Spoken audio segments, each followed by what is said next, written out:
제가 설교를 이렇게 할 때 저는 많은 분들이 은혜를 다 받으시는 줄 알았지 화가 나는 분이 있는 것을 몰랐습니다. 한 번은 부흥회를 갔다가 어느 권사님이 제게 편지를 쓰셨는데 그렇게 화가 나더래요. 제가 설교를 하는데 뭐 목사님처럼만 믿어야 되냐, 나도 그동안에 나름대로 열심히 신앙생활 했는데, 그러면서 막 화가 나더라는 거죠. 그래서 설교가 끝나고 집에 가서 하나님께 막 따지듯이 기도를 했답니다. 아니, 그 목사님처럼만 신앙생활 해야 잘하는 겁니까? 나는 그동안에 뭘 어떻게 한 겁니까? 그랬더니 하나님께서 강산 목사님처럼 해야 된다고 그렇게 응답을 하시더래요. 그래서 회개하고 그랬구나, 내가 잘못 신앙생활 했구나. 그래서 마음을 고쳐 잡수시고 그 다음부터 은혜를 받았노라고 제게 편지를 보내주셨어요. 제가 제 설교 듣고 이렇게 화가 나시는 분들이 있으시군 하는 걸 그때 처음 절실히 느꼈습니다. 제가 이 말씀 드리는 것은 오늘도 그럴까봐 그 말씀을 드리는 겁니다. 오늘도 제가 말씀을 드릴 때 여러분 중에 혹시 화가 나시는 분이 계실까 하는 걱정이 좀 있습니다. 제가 말씀을 드리면서 이따금 성도들이 좀 마음이 불편한 것처럼 느껴지는 경우는 제가 삶을 강조하는 부분이 있기 때문입니다. 믿었다면, 또 말씀을 바로 알았다면, 정말 거듭났다면, 그렇다면 당연히 그 삶이 뒤따라와야 된다고 하는 부분을 강조하는 부분에 대해서 좀 불편해 하시는 분이 있으신 것 같아요. 근데 예수님의 마음입니다. 마태복음 7장 21절에 예수님께서 입으로 주여 주여 하는 자마다 다 천국에 들어갈 게 아니고 아버지의 뜻대로 행하는 자라야 천국에 들어갈 것이라고 그랬지 않습니까? 여러분 모두가 다 천국에 정말 들어가는 자가 되기를 원합니다. 다 그와 같은 자가 되시기를 축복합니다. 그러려면 우리가 우리의 삶을 반드시 점검해 보아야 됩니다. 내 삶이 말씀에 맞는가? 내가 정말 구원받은 자의 삶을 사는가? 삶을 변화시키지 못하는 복음은 복음이 아니니까 말입니다. 오늘 사도 바울이 다시 한번 복음에 합당하게 생활하라, 그렇게 말씀하고 있습니다. 복음에 합당하게 생활하라. 복음에 합당한 생활이 뭐지요? 쉽게 생각하면 사랑하고 용서하고 기뻐하고 감사하고 전도하고 헌신하고 그런 복음에 합당한 생활이 되겠죠. 정말 복음을 내가 받아들였다면 내 삶이 변화되는 거죠. 근데 사도 바울은 오늘 이 복음에 합당한 생활 중에 아주 중요하고 그리고 아주 특별한 것 하나를 우리에게 말씀하고 있습니다. 그것은 정말 내가 복음을 받아들였다면 그리스도를 위해서 고난을 당하는 것도 특권이라고 믿는가 하는 겁니다. 여러분, 그리스도를 위해서 고난을 당하는 것이 특권이라고 믿어지세요? 29절 말씀을 보실까요? 우리 함께 같이 읽겠습니다. 하나님께서는 여러분에게 그리스도를 위한 특권, 즉 그리스도를 믿는 것뿐 아니라 또한 그리스도를 위하여 고난을 받는 특권도 주셨습니다. 특권이래요, 특권. 그리스도를 위해서 고난을 당하는 것을 특권이라는 겁니다. 여러분 중에 믿어지지 않으시는 분들이 많으실 겁니다. 진짜 믿으신다면, 예를 들어서 광고를 오늘 예수 그리스도를 위해서 고난 받을 기회가 있습니다. 여러분 중에 원하시는 분들 선착순으로 신청받겠습니다. 그러면 3부 예배 나오신 분들은 화나겠죠? 1, 2부 나온 분들이 다 받아갔었을 거 아니에요. 3부 예배 나오신 분들은 막 짜증나겠죠? 아니, 그런 좋은 기회가 있으면 좀 많이 주든지 아니면 3부 예배 때만 좀 광고하든지 그러시겠죠? 정말 그리스도를 위해서 고난을 받는 것이 특권이라고 믿는다면 아마 그렇겠죠. 그러나 안타깝게도 많은 그리스도인들은 솔직히 그리스도를 위해서 고난받는 일이 내게는 좀 없었으면 좋겠다. 내게는 좀 피해 갔으면 좋겠다라고 생각을 합니다. 사도 바울은 바로 그 점을 우리에게 말씀하고 있어요. 사도 바울이 이 복음에 합당한 생활을 하라고 그렇게 말씀을 하셨는데, 이 복음에 합당한 생활을 하라고 하는 것을 오늘 성경에 보니까 주석에다가 뭐라고 설명을 붙였냐 하면 시민 노릇을 하라, 그렇게 주석을 했습니다. 그러니까 사도 바울이 복음에 합당하게 생활하라라고 하는 뜻은 복음에 합당하게 하나님 나라 시민답게 살라, 그런 뜻이라는 거죠. 지금 사도 바울이 이 말씀을 하고 있는 것은 그때 당시에 로마 시민권자를 비유해서 말씀하고 있는 겁니다. 당시는 로마가 세계를 지배하던 때입니다. 빌립보는 로마 식민지였어요.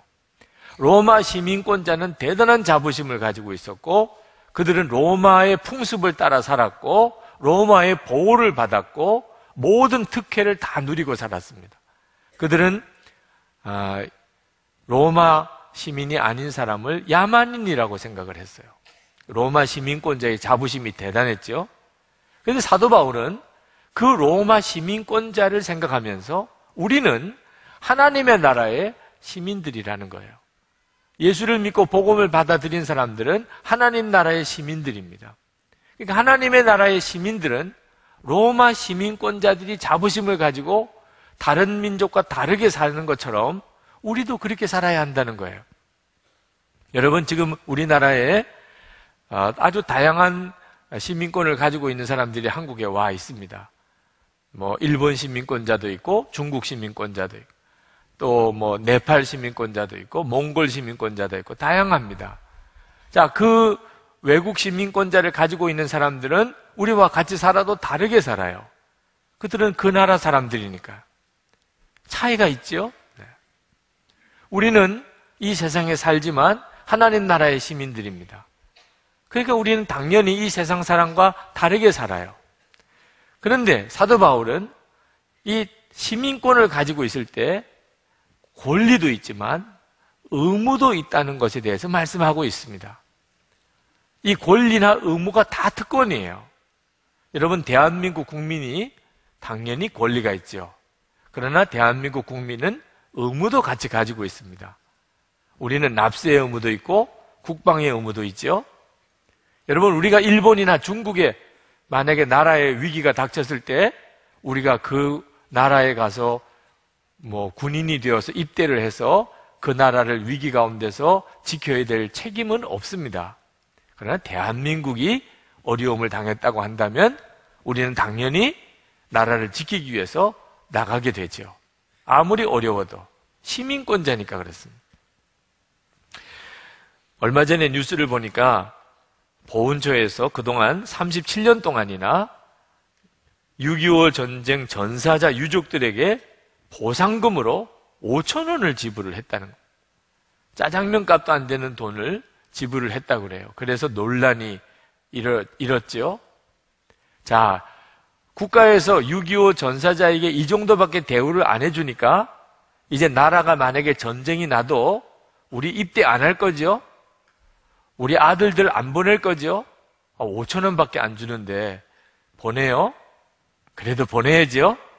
네, 5천 원밖에 안 줘도 우리 나라가 지금 전쟁의 위기 속에 빠졌다면 우리는 다 입대하고 우리 아들들을 군에 보내게 되죠. 그게 바로 시민권을 가지고 있는 사람의 의무이지요. 하나님의 나라의 시민권도 똑같습니다. 여러분, 이 권리뿐만 아니고 의무도 특권인 거 아십니까? 외국 시민권자를 가진 사람이 우리나라 군대 입대를 못합니다.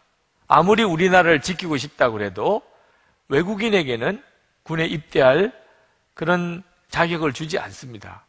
하나님의 나라도 마찬가지예요. 하나님의 나라도 아무에게나 하나님의 나라를 위해서 고난당할 기회를 주지 않습니다. 하나님께서. 하나님 나라 시민들에게만 하나님의 나라를 위해서 고난당할 그런 기회를 주는 거죠. 권리도 의무도 다 특권인 것입니다. 하나님 나라 시민이기 때문에 감당하는 거예요. 그래서 사도 바울이 빌립보 교인들에게 예수를 믿고 구원받은 은혜만 누리지 않고 복음을 위해서 싸우는 모습을 보고 싶다고 사도 바울은 그렇게 편지를 했습니다. 사도 바울은 정말 빌립보 교인들이 하나님 나라 시민이라면 그들은 은혜만 받고 구원만 받는 게 아니고 복음을 위해서도 싸울 것이라고 생각을 했습니다. 27절에 보면 복음의 신앙을 위하여 함께 싸우며 그랬죠. 그리고 또 그랬다는 것을 들었어요. 빌립보 교인들은 복음을 위해서 싸우는 사람이라는 사실을 전해 들었습니다. 대단히 기뻤어요. 30절에 여러분은 내가 하는 것과 똑같은 투쟁을 벌이고 있습니다. 사도 바울은 이처럼 우리가 복음을 위해서, 그리스도를 위해서 고난도 특권이라고 여기려면 두려움이 없어져야 된다는 것을 알았어요. 만약에 두려움이 있다면 고난을 어떻게 특권이라고 생각할 수 있겠습니까? 여러분들이 처음에 그리스도를 위해서 고난당하는 것이 특권이라고 믿습니까? 라고 했을 때 여러분들이 대답을 선뜻 못했던 이유는 두려움 때문이죠. 고난을 당한다는 두려움 때문에. 어떻게 고난당하는 것에서 두려움이 없을 수 있을까요? 사도 바울은 그 점에 대해서 말씀하고 있습니다. 28절에 어떤 일에서도 대적하는 자들을 두려워하지 않는다는 소식이 나에게 들려오기를 바랍니다. 사도 바울은 한번 뒤집어 생각해 보라는 겁니다. 우리가 예수를 믿는다는 거 하나 때문에 세상에서 어려움을 당할 때가 있습니다. 가정에서도 직장에서도 불이익을 당하고 사람들이 싫어하고 또 우리를 따돌릴 수가 있지요. 자, 이런 일을 겪을 때 두렵지요. 그렇지만 한번 다시 생각해 보면 우리가 하나님의 나라 시민이라는 증거이지요.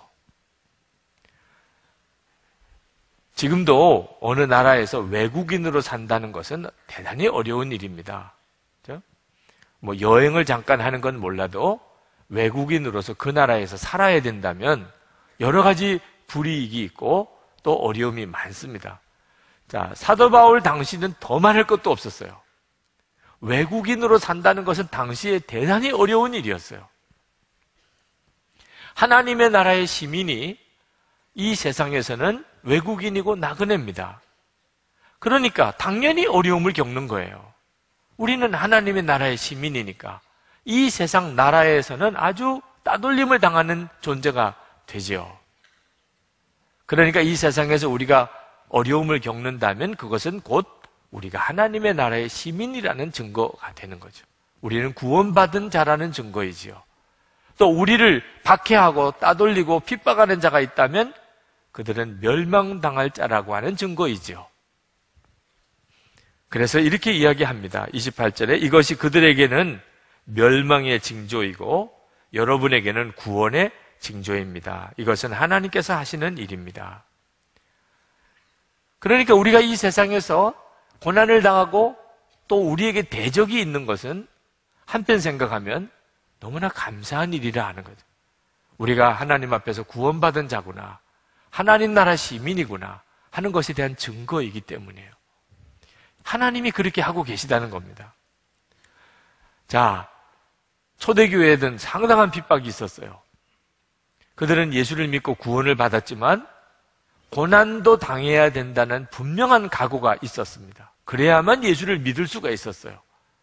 그들은 예수를 믿기 때문에 고난을 당한다는 것을 각오하는 정도가 아니고 그들은 그것을 기뻐했어요. 사도행전 5장 41절을 보실까요? 사도들은 그 이름을 위하여 능욕받는 일에 합당한 자로 여기심을 기뻐하면서 공회 앞을 떠나니라. 초대교회가 그렇게 능력이 있었던 이유는 그들은 예수님 때문에 고난당하는 것을 각오했고 오히려 그것을 기뻐할 정도였기 때문에 그들 교회 공동체는 세상을 변화시키는 능력이 있었어요. 우리나라 초창기에 우리 믿음의 선조들도 마찬가지였습니다. 그들은 복음을 듣고 구원도 받았어요. 그렇지만 그들은 고난 당할 것도 각오했어요. 실제로 우리나라에 처음 복음이 전해졌을 때 예수를 믿었던 그 초대교회 교인들은 집에서 쫓겨나기도 하고 마을에서 쫓겨나기도 하고 말할 수 없는 어려움과 순교의 고통도 당했습니다. 예수 믿을 때 고난 당할 걸 각오했어요. 그래야 예수를 믿는 것이었어요. 지금 북한에 있는 지하교회 교인들은 어떻게 주일 예배를 드릴까? 마음이 미어지는 느낌이 듭니다. 어떻게 그들은 지금 예배를 드릴까? 우리는 여기서 이렇게 예배를 드리지만 북한에 있는 우리 교인들은 예수를 믿을 때 그들은 우리처럼 다 구원을 받습니다. 그렇지만 북한 교회 성도들은 고난당할 각오도 하고 예수를 믿어요. 고난당할 각오를 해요. 우리는 북한 교인들을 보면서 불쌍하다고 생각합니다. 그 사람들은 오늘 어떻게 고생스럽게 예배를 드릴까? 참 불쌍하다. 그런데 하나님이 보시기에는 그들이 불쌍한지 우리가 불쌍한지 한번 잘 생각해 봐야 됩니다. 우리 한국교회 교인들은 언제부턴지 고난당하는 것에 대해서 싫어하는 마음이 뚜렷해요. 고난당하는 것, 예수님 때문에 고난당하는 게 특권입니까? 아멘이 잘 안 나와요. 북한에 있는 교인들은 예수님 때문에 고난당할 각오를 하고 예수를 믿어요. 그렇다면 하나님께서 지금 같은 땅덩어리 안에 있습니다. 북한에 있는 교인들도 보고 남한에 있는 교인들도 봐요. 우리는 북한 교회를 불쌍하다고 생각하지만 하나님이 보시기에는 어디가 더 불쌍한지 한번 생각해 봐야 됩니다. 북한에 있는 교인들을 생각하면 사실 우리는 불평할 게 아무것도 없어요. 텔레토비 시리즈가 유행하던 때 크리스천과 텔레토비의 공통점이라고 하는 조크가 있었어요. 여러분, 텔레토비와 크리스천이 뭐가 공통점일까요? 첫 번째는 시간이 지나도 성장하지 않는다는. 두 번째는 고난과 눈물과 수고가 없다는 거예요. 세 번째는 항상 고멤버 그대로라는 거예요. 죽어있는 크리스천들, 죽은 믿음을 비꼬는 그런 조크였어요. 지금 한국교회가 거의 그런 모습으로 가고 있습니다. 우리가 정말 고난도 축복이다. 예수님을 위해서 당하는 고난이라면 그건 축복이지. 그건 우리의 특권이야. 이런 믿음을 가질 수 있어야 합니다. 그래야 진짜 예수를 믿는 거예요. 여러분 정말 그런 믿음을 가졌습니까? 만약에 진짜 그런 믿음을 가졌다면 자녀들에게도 권해줄 수 있는지를 점검해 봐야 됩니다. 너도 예수님을 위해서 고난당하는 길을 가거라. 여러분이 그렇게 권해줄 수 있다면 여러분은 진짜 그리스도를 위해서 고난받는 것이 축복이라고 특권이라고 믿고 있는 사람이고, 만약에 여러분이 예수를 위해서 고난당하는 것도 축복이겠지, 그런데 내 자녀들에게는 권해주기는 좀 그래, 우리 아이들은 편안하게 잘 살고 싶어, 이런 마음을 가지고 있다면 여러분은 거짓 믿음을 가지고 있는 것이에요. 저는 순회선교단의 김용희 선교사님 말씀을 듣고 울었던 적이 있습니다. 선교사님의 자녀들이 여럿 있는데 다 선교사로 보냈어요. 그것도 전 세계 오지로 아주 어려운 곳으로 보냈어요. 그러면서 그 자녀들을 선교사로 보낼 때 그때 선교사님이 기도하며 해주었던 이야기, 우리가 이 땅끝에서 죽어서 하나님 나라 한복판에서 만나자, 그렇게 말해주고 자녀들을 다 선교사로 보냈어요. 그 말씀을 들을 때 정말 눈물이 나더라고요. 이분은 진짜 믿는 분이구나. 하나님의 나라를 진짜 믿는 분이에요. 우리가 이 땅끝에서 죽어서 하나님 나라 한복판에서 만나자. 이 세상에서 편안하게 살 거 생각하지 말고 훨씬 더 좋은 하나님의 나라가 있는데, 이왕이면 하나님의 나라의 한복판에서 만나서 사는 사람이 돼야지. 그랬다는 거죠. 예멘에 선교사로 나가신 오정석 선교사님, 그 나라로 가실 때 순교를 각오해야 됐습니다. 그런 나라예요. 근데 초등학교 다니는 두 아이가 있습니다. 당신들은 이미 순교를 각오했지만 이 두 아이가 어떻게 될 거냐 말이에요. 그래서 그때부터 두 아이에게 순교의 축복을 가르치기 시작했습니다. 매일 예배를 드리면서 순교가 너무나 놀라운 하나님의 축복의 길이라는 걸 순교자에 대해서 가르치고 순교의 축복에 대해서 그렇게 기도해주고 가르쳤어요. 어느 날 이 아들이 기도를 하는데 하나님, 우리 아버지 순교하게 해주세요. 저렇게 좋아하는 순교하게 해주세요. 그리고 아버지 하나님이 반드시 순교하게 해주시겠대요. 걱정하지 마세요. 그러더래요. 그 이야기 듣고 너무 기뻤대요. 아이들도 준비되었구나. 그러고는 온 가족이 다 예멘으로 갔습니다. 어떻게 그럴 수가 있죠? 진짜 믿으면, 정말 하나님의 나라의 시민인 것을 내가 믿으면, 우리의 나라는 이 세상이 아니에요. 하나님의 나라예요. 내가 그것을 진짜 믿으면 자식들에게 가장 좋은 거 물려줄 수 있죠. 여러분, 자녀들이 왜 공부를 해야 한다고 생각하십니까? 공부해야 잘 살 거라고 생각하지요. 그러나 실제로 공부 많이 해서 다 잘 삽니까? 다 행복합니까? 확실하지도 않지만 그래도 확률적으로 제일 그게 좋겠으니까 그래도 공부시키는 거죠. 애매한 것도 그렇게 하면서 진짜 확실한 길, 정말 행복한 길 있잖아요. 하나님의 나라를 위해서 고난당하는 길, 그 삶을 사는 사람이 얼마나 존귀의 여김을 받고 하나님의 나라에서 행복할까요? 이건 확실한 길이잖아. 그런데도 왜 우리가 우리 자녀들에게 그리스도를 위해서 고난을 당하라고 말을 못하는 거지요? 우리가 안 믿는 거예요. 우리 자신이 진짜 복음에 대해서, 하나님의 나라에 대해서 믿지 못하고 있는 거예요. 저는 저희 아버님이 참 이해가 안 됐어요. 저를 낳자마자 목사가 되라고 하나님께 바쳤다고 그러시고, 그런데 제가 보니까 아버님이 목회하는 길이 행복하지 않으시더라고요. 마음고생도 많으시고 너무너무 힘들어 하시는 게 역력하신데, 그러다가 저희 어머님은 일찍 돌아가시기도 하시고, 그렇게 목회를 하시면서 제가 신학교 갈 때 안 말리시는 거예요. 진짜 좋은 아버지라면 말리셔야 되잖아요.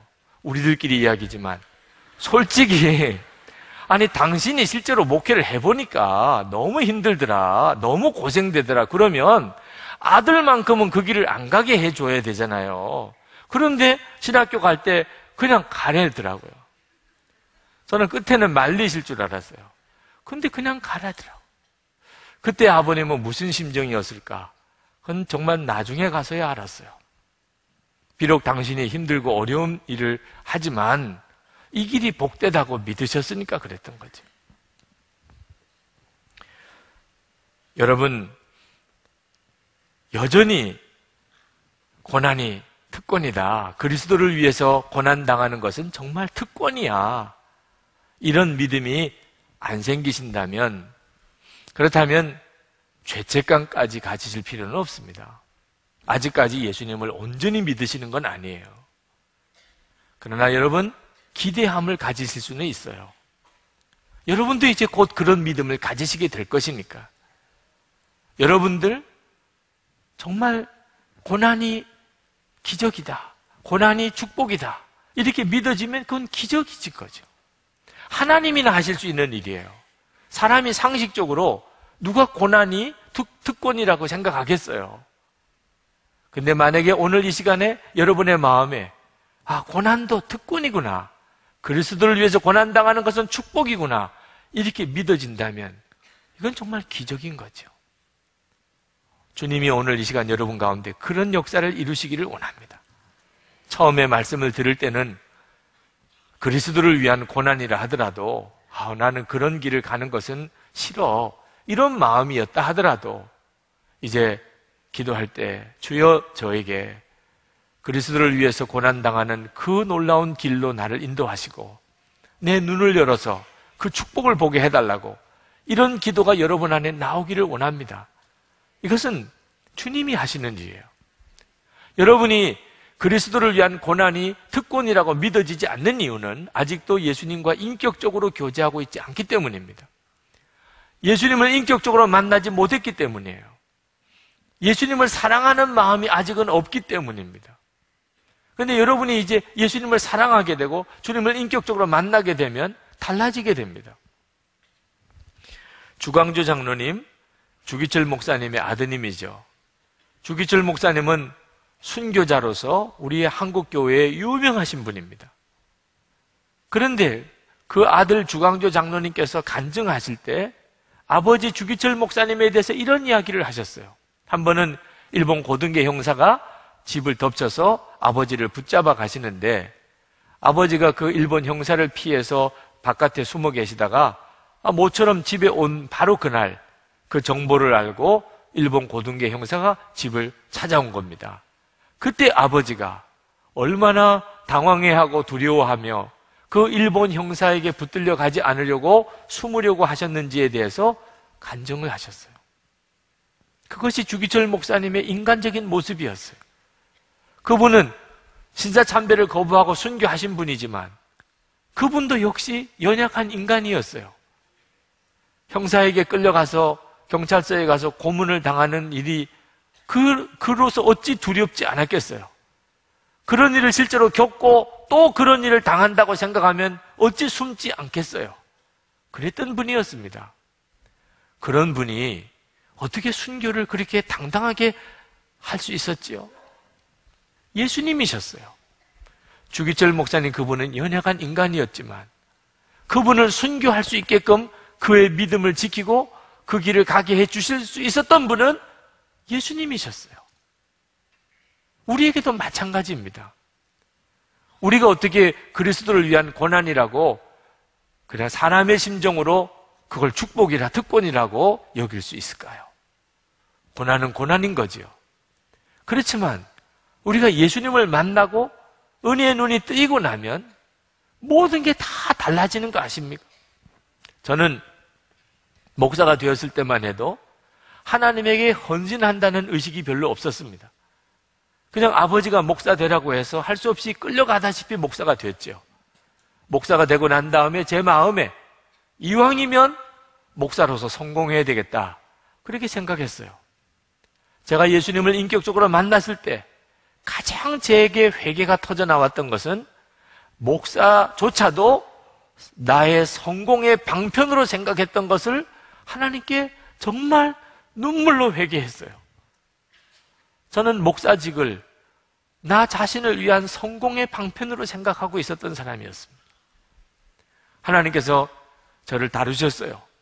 저는 장애인이 될 수밖에 없는 그런 절박한 처지에 빠졌습니다. 그때 제 기도는 온통 하나님 이 다리를 고쳐주셔서 제가 장애인이 되지 않게 해달라는 것이었습니다. 그때 하나님께서 저의 믿음을 다루셨어요.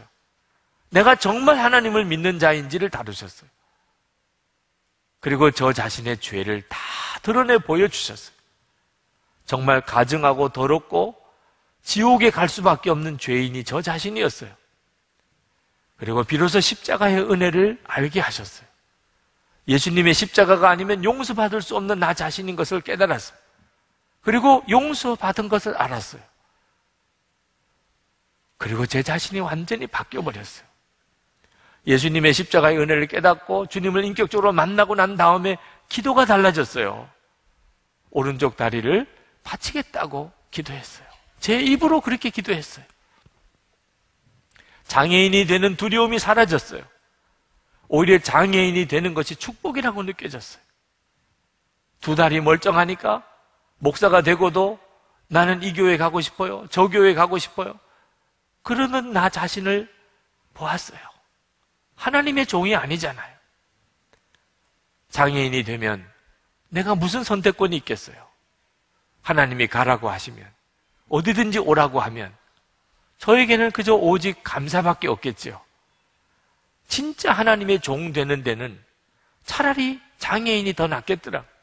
나중에 하나님 앞에 섰을 때 한마디만 들을 수 있다면, 내 종아 수고했다, 나를 안아주시면서 하나님께서 그 말씀만 해주실 수 있다면 저는 부러울 게 없을 것 같아요. 그게 진짜 성공이잖아요. 눈이 열리고 나니까 그리스도를 위해서 고난을 당하는 것이 아무것도 아니더라고요.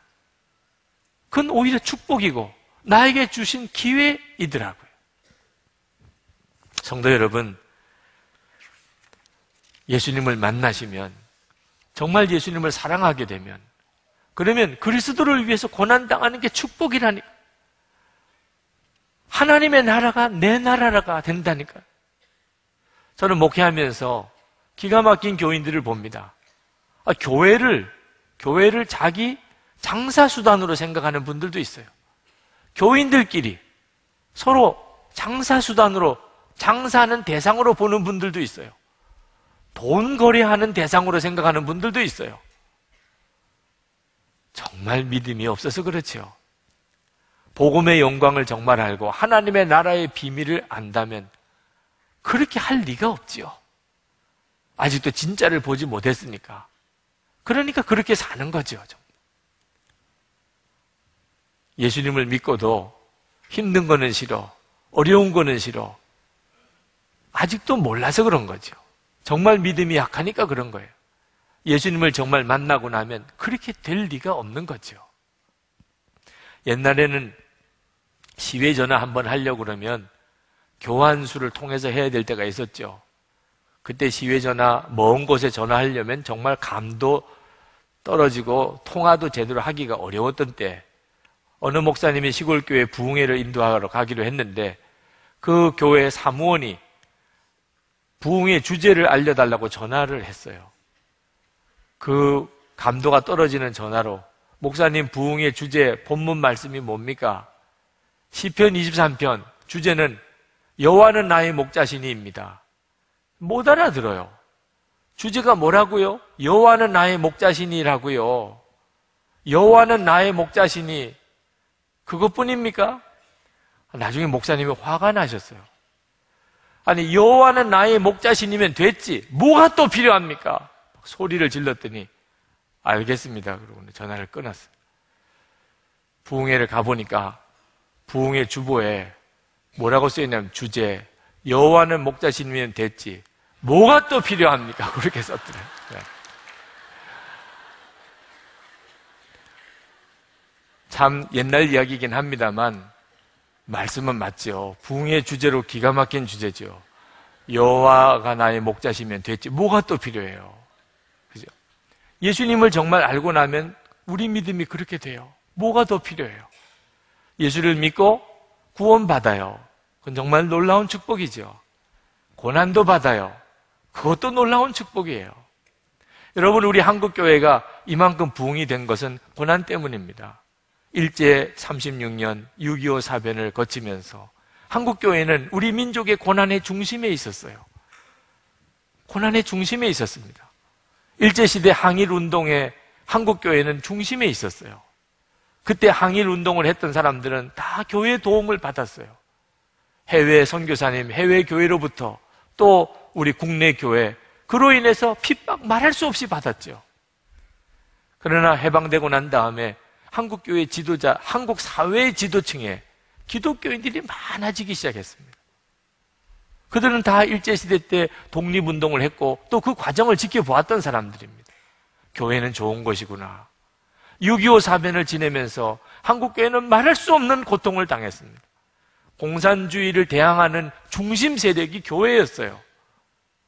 그래서 한국교회 지도자의 위치에 올라가 있었던 거죠. 고난을 외면하지 않고 그 고난의 길을 갔기 때문에 한국교회는 이만큼 부흥했어요. 지금 한국교회의 위기가 뭐지요? 고난을 싫어하는 거예요. 힘들고 어려운 일을 싫어하는 거죠. 한국교회에 다시 부흥이 오려면 하나님의 시민권을 가지고 있는 성도들이 고난을 축복으로 생각하는 거예요. 그리스도를 위해서 고난을 당하는 것을 축복이라고 생각하는 거예요. 하나님께서 우리 교회에 참 큰 예배당을 주셨습니다. 예배당을 나름대로 열심히 잘 짓느라고 지었고 들어오시는 분들이 예배당을 보고 감탄하기도 해요. 그러나 실제로 막상 예배를 드리고 신앙생활을 하려고 하다 보면 여전히 공간 부족 현상이 많습니다. 주차장에 어려움 겪으셨죠? 예배 끝나고 엘리베이터 이용하기 힘드시지요? 잠옷실에 지금 말할 수 없이 어렵지요? 이걸 보완을 하려고 아무리 애를 써도 엄청난 재정이 들어가니까 손을 대기가 어려워요. 그래서 교회에 오시는 많은 분들에게 미안한 마음도 있습니다. 그런데 이 예배당에 들어와서 자리에 앉자마자 눈물부터 나오는 성도들이 있는 거 아십니까? 그분들에게도 여전히 이 예배당의 여러 시설들은 불편한 게 많습니다. 그러나 느낌은 전혀 달라요. 예배당에 와 앉아있기만 해도 눈물부터 나요. 그들은 이 예배당 건축하는 과정에 그 많은 어려운 과정을 다 같이 감당했던 분들입니다. 지금도 해마다 이 예배당 건축비를 위해서 헌금하면서 섬기는 분들이에요. 그분들에게는 이 예배당 건물 자체가 감격이에요. 이렇게 예배당의 본당에 들어와서 예배 드리는 것 자체가 감격입니다. 고난을 같이 겪었기 때문에 하나님께서 이 예배당의 은혜를 깊이 누리게 해주시는 축복을 주시는 거죠. 여러분, 예배당 건물 하나에도 이럴 정도라면 하나님의 나라는 어떨까요?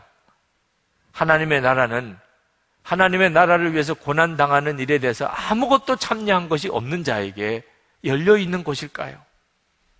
만약에 정말 그러고 하나님의 나라에 갔다고 한다면 그는 얼마나 부끄러울까요? 하나님의 나라의 영광은 하나님의 나라 시민권자가 감당해야 될 의무를 감당하는 자에게 주어지는 거예요. 의무는 축복입니다. 하나님의 나라를 위해서 고난당하는 이 의무는 축복이에요. 우리를 위해서 하나님이 예비해 놓으신 것이에요. 이제 우리 같이 기도하십시다. 여러분 마음에 성령께서 말씀하시지 않았나요? 여러분 그리스도를 위해서 고난당하는 것에 대해서 이제는 마음이 열리셨나요? 이것이 정말 축복의 길이구나. 나는 예수 믿고 구원받는 그런 축복만 생각했지, 하나님의 나라를 위해서 하나님 나라의 시민권자로서 내가 감당해야 될 의무에 대해서는 생각하지 못했었구나. 그렇다면 이 시간 기도하세요. 주님, 제가 뭘 해야 합니까? 주님, 제게는 뭘 기대하십니까?